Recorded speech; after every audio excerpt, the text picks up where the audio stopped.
The other son said that one crat and so a nay word dinam and my joy and adomonline.com so and some good honor and a brass say the bro. Mamisha Diamond or mine hina kwabna sante on ya crado am I a day etwaso. I don't form him more quaba. Yeah, a real boko. Yeah, Joe, so but my engineer no sooner. What was some kind? Men Kyle says, I said, if you also on the part, said the bear when him betty maternity, we am Pedu, or free Germany by now, or go church, one of the finest a year or a month somewhere. The wounds of Hano at a year, so on when him DBR, already woman another. When him crown Santini, when him your fit. Why when him kusu, yet you call the first one, when him the best sunny. And do so on a power, you know. Yeah, one of man's big guns, be all but chill one another, and my mamma will be a big tour, so there be exercise. It won't pay as some call bathroom. Now I will show you anymore. Now heard the way you need Osho anymore. Both all body needs to come. Who fiam pedua? Set the name of your busani the derby. Who come on my own percent the trouble here. Say the name of busani the derby. In the bois. Bomodian. Now all the years, I don't know. Ebua fiam kwa wa gina ho a wo hwe me sei me ma meka wo gina ho jobi o hwe me sei e kire se ade a ye kire ni nyina no osuan ne kakra na no da no okowoko ene mu musa said when was the last time okowoko na no da imachi be fo yoro e wo da so da eh bebe wo da so da na ne stradie bi na ne stradie e nyina na stradie adokru a ono on kind the last time okowoko okay. Oh, good. Where did the problem be? No, Unyamidi chair, no. And now, quite a year, a dash from Comiches and Edabe, a Benada. Now, if you would. And now, quite a Benade. Ah, Benada be I fast. Also, when you're fast. And the problem be our need. We will make a copy that was the Abba. Say, Mama. And the man be out of your mood to your mother. Not no feed. That's what would I yet say? Hey, Pabna, oh, ye. Anyway, we have a chair 16th of August 2022. You get that trading for Dankopanas. Baby, that's all done this year. And yeah, enough. And no Quadana, who is saying in Quana, Utimi Casa, Mujedi, Fusani, all corner Oban. It's enough. Makacho don't him shake Crano. I would have conserved. Not when any pebinimo when you may afro. A binimus of Namon Quenchia, so Eddie them, a minimum diary Sabia. Yadia would do a go, Nipebimus or more tears. A minimum crab said, almost sorry, they will be catch up said, Meadow, and I said, your wife. Sans a liberty ready only. She said, Tabia was sorry, pass, and Tapa, or sorry, oh, idiot. Oh, then I'm just a question. Why, be a bear fine. And Cassa, Alexibum Cassano, and Cassa. Only Kufia Greek, Rapti, and Cassa. Who Alexibum catching Churros, next time will be fast. And then I'm in Tias in the D. I am Bisano. I am Musano. Say, just send me 2 hours here. I got what to put here, yes, near Unimuno. Mamma, there be near Unimua a foul, Bisa. And to say, next time be fast. The next time, who I mean, is a foul who they are. Maybe be a foul. Ah, what would you say? I didn't go and found. Oh, for so I'm not a foul. And you are call baby, and your business. It is a foul, 2% tears here. There, Bisa. Ah, with Badwam. If you have a common boy, family. And so for so, you be no one here. I am say, oh, Obia got on the piano. Me, I'm saying, Nefiaba, ya, lady. That could be raised you here. Brodo is my mini. You see me, Nipa back or Hamo Brabum. No, my mini na all you know. Hey, Mimi, I drove at you, I know your crowd. I say,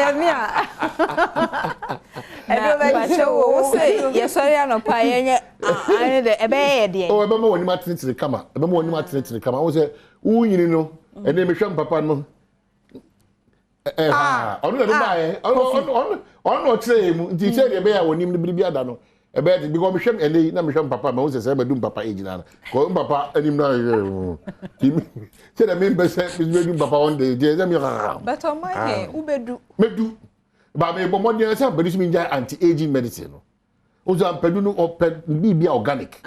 It was say, "Udo do crana." go through it natural and cause some maybe for home me bese me nyini nti no na makwa we afia ho eno de me ne ya adwen because dean ya nyame ma won kwatenten kwa obedu ho na emumu no emfa kwati kwan no me swevo yen swevo nature yen swevo nature udru ho a wadu ho it you pin 50 wapim wadu enya after our reverse about 29 the NC no my so we dey so bi if you are online na so dey na if you ya ba kopa na say na ebotom we kosi say so papa several encounters with him ebotom ba kufo didi mi a abontenye nika say na si anopa no kwa ina na papa na mteye ewia no me ko boa me obi we kosi say na omodi be hwe ejimi nsem enu anopa na esiye enu anopa na me hwe na ne picture kra anopa kra nso na ayi fiakoto nso e de one the wife video bi na hwe na we so fresh de bishafo nyina yakọ na me fa ne kwada eja omo sa papa no na Rollins wu ya obeka na asem wo adwuma one ne ye atenatene no de ne one dance die I don't think nyina wie no ka say ewiase ayewei obi an trechre de owom efise ba kufuo didi me a abontenye nika na mbisa ne say ase ne so say fa ne say wo nko awo na so mo atwa wo ahie nyina akomo de wo mo a wo de asem sere kokora mo nsere because they ye nika no enyo mo nika very simple ora ne ama very simple also we wo de nti oni nyame nko abusua yakọ ye to asem awdo atojo de bokas ne online stories e bere man ho kwan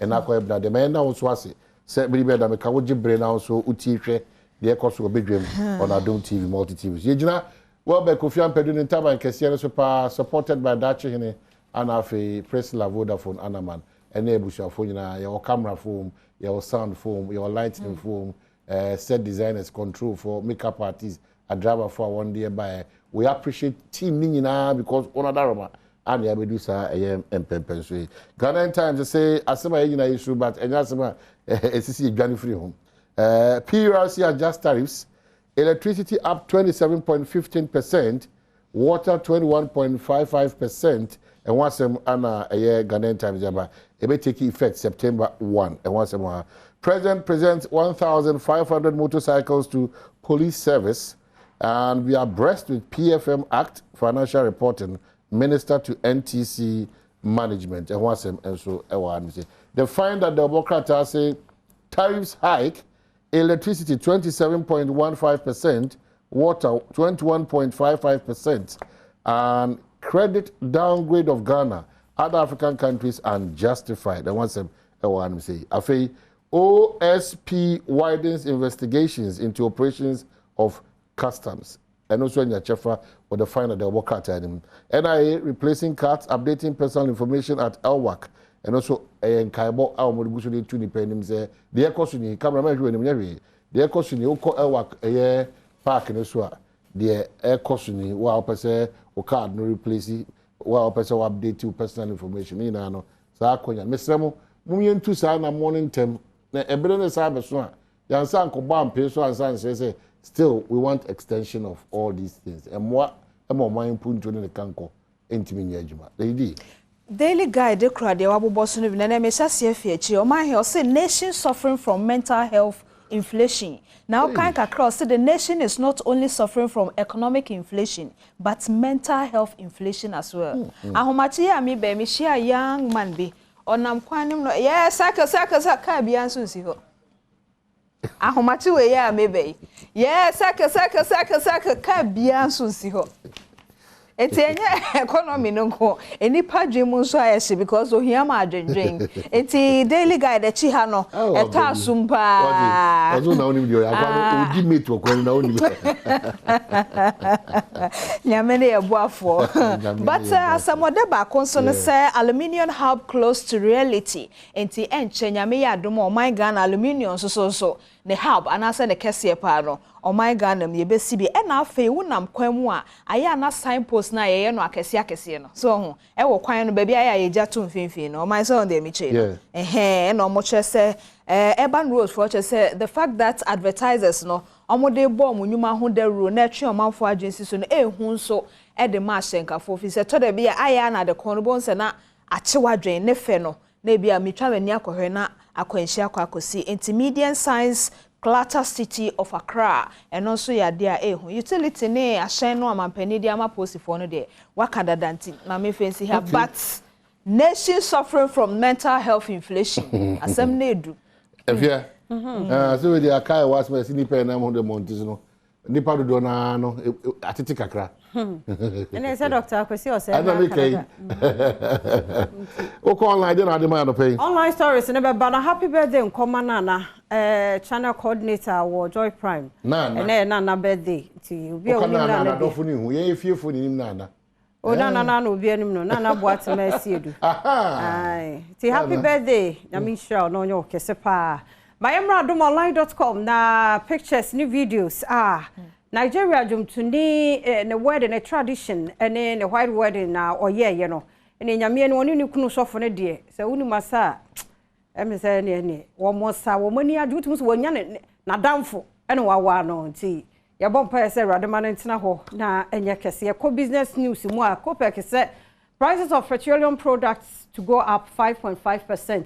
Inti ya ho asem eno no woko adomonline.com enyabre na kinkan neti ase notorious robbers who attacked family in broad daylight arrested. And so no abusua bi woko won kro no bonya me adom yetumi a kire no komo na read ni ye na ti ase ya concern for mu local news no mu a large wheat farm uncovered at Afram Plains 5 arrested na asasi 80 hectare yedua cannabis and I say we yesu yepe bi de yedua bode ne banchi yenya we ne yedua no wo ho ti atwe mu enum eho asam eno no local news ye nso ma me no usu ne nkofo ahodo bi akọ axim eno so eho sam Ghana card won't be used for election 2024 asem we na sample for J any deputy commissioner Dr. Bosman Asare ene di sa enkomoi into adomonline.com eno so ewo ho mpacha mpedi ento so na adomonline ya wie no ye beko my joy online so na fe ya to so akọ eye ensam foforo emu enti ansa no my beba no said the news no ye de ebromo no ekokuma womrahye bejafie mu nso ene living condition no eho ensam ena won so ede aba ewo ha se ye behye no nso a Commonwealth ene mensa sabaho mentime ho asibi nso ekokọ so ewo honti make say senior tutor ba konso yabono asensen ekakra eho ensam yenkoho afei emergency monetary policy committee wombehye nyame yadoma wochena BOG fo ni wonumo omu behia fi se de yesika sam no dollar no ade achi bi a wokosoro no ne ade no e wo se nhia mu ba na afi odin toto yen so e babra myjoyonline.com ensama hudo bi e wo ho na so anyam bre akenkan oman pacha yen to aso ye to aso quickly Alhaji Abubakar Jabaru oko PRC on regional operations on oda no honum Alhaji anope e be se oboa na de akoso de nchiremu bre Alhaji mache na apoboko de yeah, Alhaji said that CP regional operations PRC and the young person Ghana for binimuno ebe kwa fa 70 no mde akwhye ne 9 ombe fa kwa ne kon no mde akosi ha na enchiremu no ntiase na bibi ho no ye pese o kire enyoma nyina ase ye sorry anopai ye enkrata no nyina ye ka chense ECG water tariffs go up the dikan sanete na odokomu a o break it down and what something say good morning to my listeners mochi for you yeah like your mother I think process share process some years back almost a year ago but because of situations the whole world finding the one you have to take your time because commissioners or more independent in the performance of more functions. So Tembia or more check situation that prevailing and son on make the key decisions. So you call around the whole Ghana consultations in the UAE.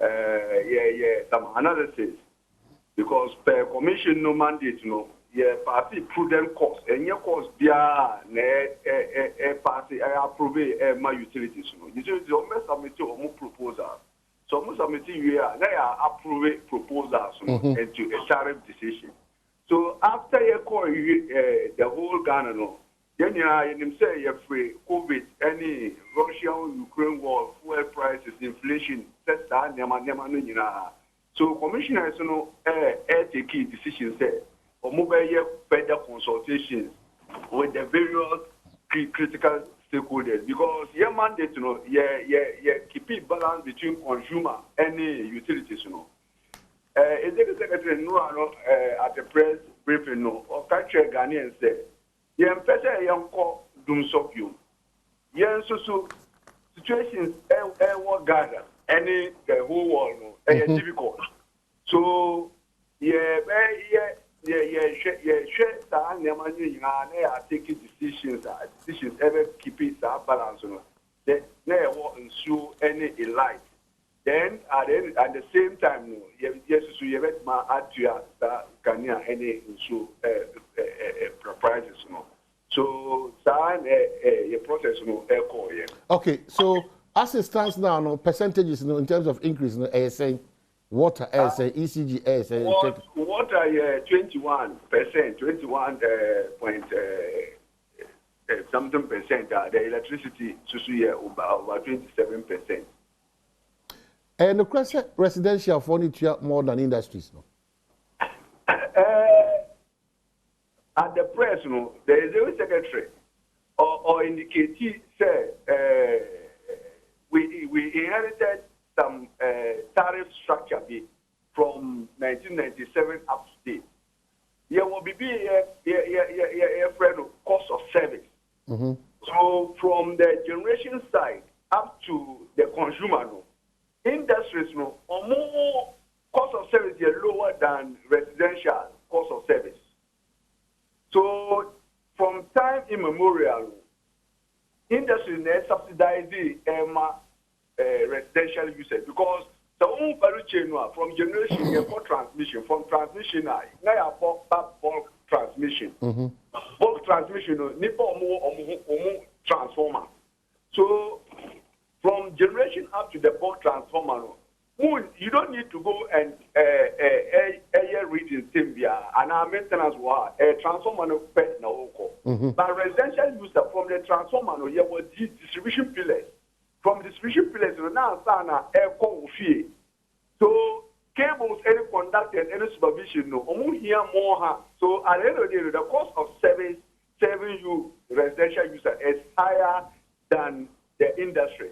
So a system no adjusting kakra passing in so now no flip it conform to the normal way everybody is supposed to pay electricity. Okay, so the whole world is only Ghana.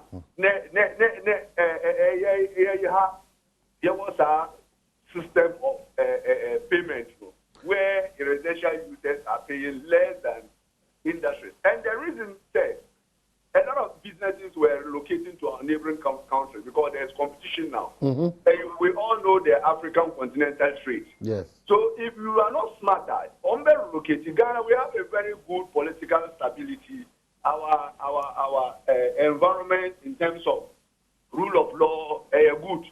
But if because of the higher cost of energy, they will be relocating, somebody will look at the cost variable, no, I relocate to Cote d'Ivoire, or producer, no, I move up to Ghana. Okay. So I remember jobs, no, Ghanaians on Benyano, almost yes, jobs, no. So I really know, ever face some challenge of unemployment, then so because of that, the commissioners almost taking this decision. Almost they see our reversing the crack. That was one of the main reasons. Alhaji Abubakar Jabaru, me no baby on your mama anyway. Who did kind say intumu and such let me buy or idea editia sika editia ma ECG ni Ghana water. Then me as a customer and consumer no me imagine and say then there's efficiency and reliability. Is that correct? Yes. That's the reason why looking at the prevailing situation, so we couldn't close our eyes. Say maybe you have more operational costs because any hand says they see a never so, and they are also in the same market. Almost top for run machinery, almost top for run vehicle, almost so for workers. So, Ghanaians are here workers. Let's not forget say ECG Greco and VRA, which is the government generation company, no, 100% Ghanaian owned. So say invest here and IPPs no omu there in dollars. So whatever the case, one better musika. So depreciation no say yes me adjust kakra e more. Now cover operations are. At the end of the day, no, they can't get the money to pay the IPP and even almost staff no. Almost increasing salaries because we have unions people demonstration. But I don't ever collapse. And Ghanaians are and they are paying for the same thing because it's 100% Ghana. Mamina was it because of time, but effective when? 1st September. Good. All right. So that's it. Regional Director Operations PRC Alaji Jabaruna. What is ordin chile moabre? So onyame the chair 1st September electricity awutua. Ghana Water Company so will provide the amount. Such like a crabba, Yesika would hear them. It's for the good of all of us and of mine also. Isika same sage now. Quickly, it will be out to. Oh, when the Chronicle. No, the Colossians 4 verse 1. As I say, Colossus 4 Homa. 80 and 90 chamber. Or say, a random. Mumfa de ese enkwa ma won. Mumfa de ese enkwa ma won. Efri se monso mawura no mo soro. Efri se yensu ya wura no mo soro. Ti de ese enkwa no yenfa mo. Ti so bi hye wase na asisi na onso wo bi wo soro. De ese fata no fama no. Okay. Ti ewura no mumfa de ese enkwa ma won. Efri se monso mu wa ewura no mo soro. Rapport up ne enkwa na je ho ni mai se ayi de. Nti ye nyina asam kama isho. Na yam fancy ha. Na obi anya na sede wo obi ahye wase bia ye de wo se akoa no ye ma no. Aha ne yakoya nim so mai. Me ahye wase go so body bomodi. Me wo wetimi ahye de sede wo de wetimi ahye. Ye nyina no so na Badwam news ne papers ne online de ye de si agudie mo nsam Professor Yike Wallace e de to so.